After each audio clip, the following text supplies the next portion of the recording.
On the news at 1, President Tinubu to inaugurate 10 FCT projects ahead Democracy Day. Correspondent X-rays significance of Arafat as Muslims globally converge on Mount Arafat to seek Allah's mercy.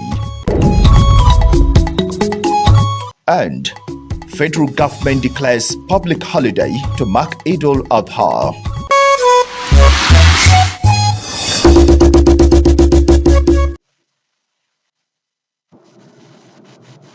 A very good afternoon and thank you for joining us on the 1 p.m. news on this day of Arafat. It is the United Station. I am Abdullah Hajia with the news. Let's begin. All is now set for the inauguration of the International Conference Center, with President Tinubu expected to inaugurate 10 critical infrastructure projects within this month.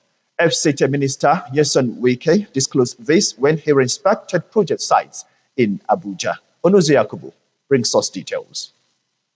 The International Conference Center has been scheduled to be the first project to be inaugurated on the 10th of June by President Bola Tinubu. Aside from that, the FCT Minister Nyesom Wike discloses that the President will also inaugurate 9 other projects, while the Vice President Kashim Shettima, Senate President and the Speaker of the House of Representatives will take turns to inaugurate several other projects, both within the city center and the satellite towns. The minister identifies with the jubilant school children who express joy over the infrastructure being provided. I can tell you Mr. President had agreed to commission 1, 2 of the satellite towns, and then the Vice President will commission, and then the Senate President will commission. So all of them will have a feeling to go to the satellite towns and let the people see them, that for the first time they can feel the impact of governance from the federal level, and then see their president and the leadership of the country coming. The executive is involved, the legislature is involved. You know, the legislature has given us very good support. Yes, Mr. President drives it, but the legislature has always made sure that all requests in terms of budget is being approved without any delay. The minister, however, assured of proper maintenance of the International Conference Center, saying that it will no longer be business as usual.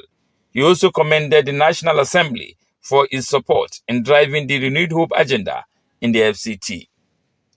Onoze Yakubu, Nta News. Now, the federal government has declared Friday 6th and Monday 9th June 2025 as public holidays to mark this year's Eid al-Adha celebration. The Minister of Interior, Dr. Olubumitun Jojo, made the declaration on behalf of the federal government. He congratulates all Muslims, both at home and in the diaspora, on this occasion, while calling on the Muslim Ummah to continue to imbibe the spirit of sacrifice and faith as exemplified by Prophet Ibrahim alayhi salam.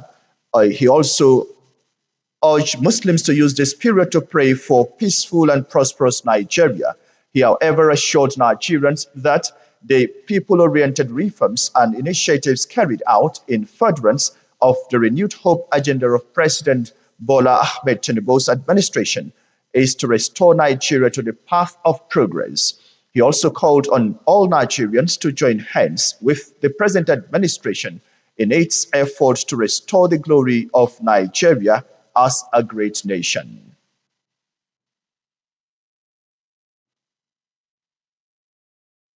Let's talk religion now, as millions of Muslims around the world observe the sacred rituals of Hajj. One of the most important days in the Islamic calendar is the day of Arafat. Our correspondent Hakimat Aliyu examines the deep spiritual significance of the day, both for those on pilgrimage and for Muslims everywhere.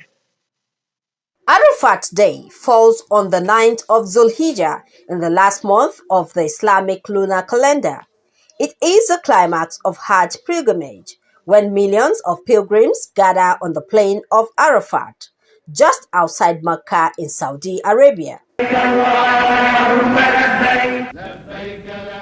The Prophet of Islam, Muhammad, peace and blessing of Allah upon him, delivered his farewell sermon at the month of Arafat 1,400 years ago, reinforcing the principles of equality, justice, and the sanctity of life. From noon to sunset, pilgrims stand in prayer and supplication, seeking forgiveness and spiritual renewal in what is often described by Islamic scholars as a rehearsal for the Day of Judgment. Arafah is the significance of the essence of the pilgrimage itself. But when you look at what Arafah is and what you do in Arafah, it will surprise you that Arafah is the easiest, is the cheapest, is the most comfortable aspect of Hajj. Because when you get there, you don't even do nawafil, that you do nafila.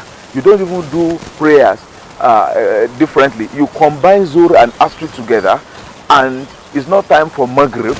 For those not performing Hajj, Arafat Day is also deeply meaningful. Muslims around the world are encouraged to fast on this day according to Islamic teachings. It's still the same thing.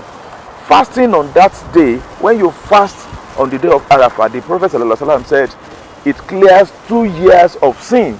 So nobody is missing anything. Those who are in Arafat and those who are at home. As the sun sets on Arafat's day, pilgrims begin their journey to Muzdalifah, continuing the rites of Hajj. For Muslims across the globe, Arafat's Day provides an opportunity for deep reflection and spiritual evaluation, which comes with abundance of rewards.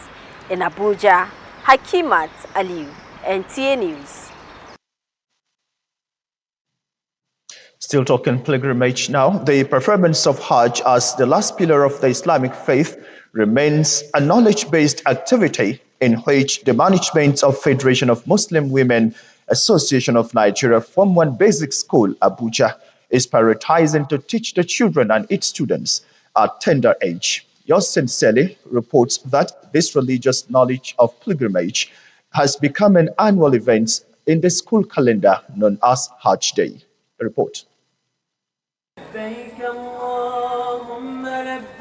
Performing Hajj at least once in a lifetime for every Muslim remains a dream to fulfill. And considering its importance in Islamic faith as a pillar, the